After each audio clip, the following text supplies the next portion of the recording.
wese asaba Imana ingene yohinduka akaba uw'Imana ishima. Vyashikirijwe na George Bizimana, musenyeri mukuru wa Diocese Katolika y'Ingozi mu nkuka ya misa yo kuri uyu wa kane igenekerezo rya 23/0 umwaka wa 2025, inkuka yuguruye igikorane c'amashimwe yatunganijwe n'umugambwe CNDD-FDD. Musenyeri Bizimana yamenyesheje kandi ko abari mu mugambwe bafise ihangiro ridasanzwe ku gihugu.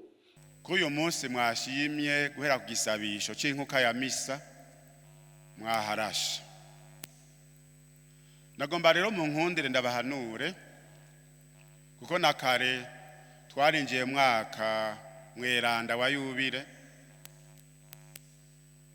mwaka wa yubile 2025 kuva Yezu aducunguye.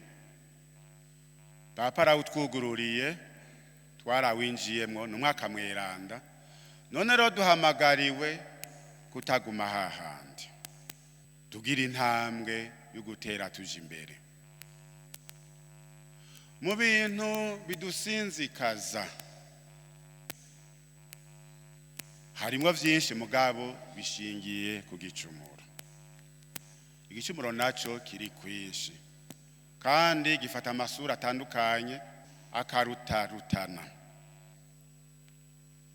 ariko uko ciha indaro mu bantu niko kigira imforo y'ukurandagata.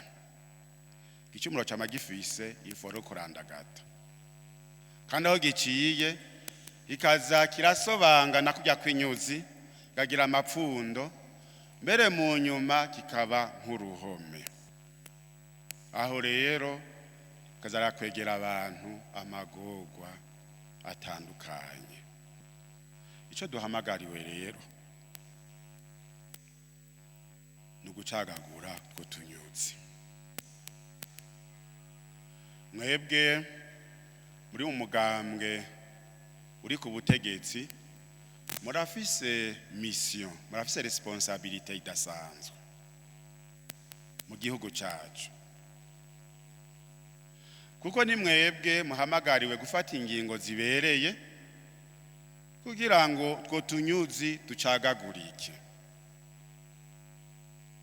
Abazingamitswe n'akarenganyo bashobore kuvamwo baruhuke,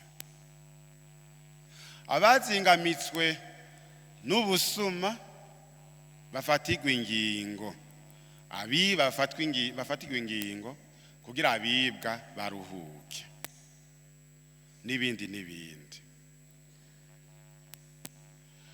Ijambo y'urufatiro mwashimye gushimikirako ni icifuzo ciza, aho muvuga muti ese aho mu gihugu c'Imana bose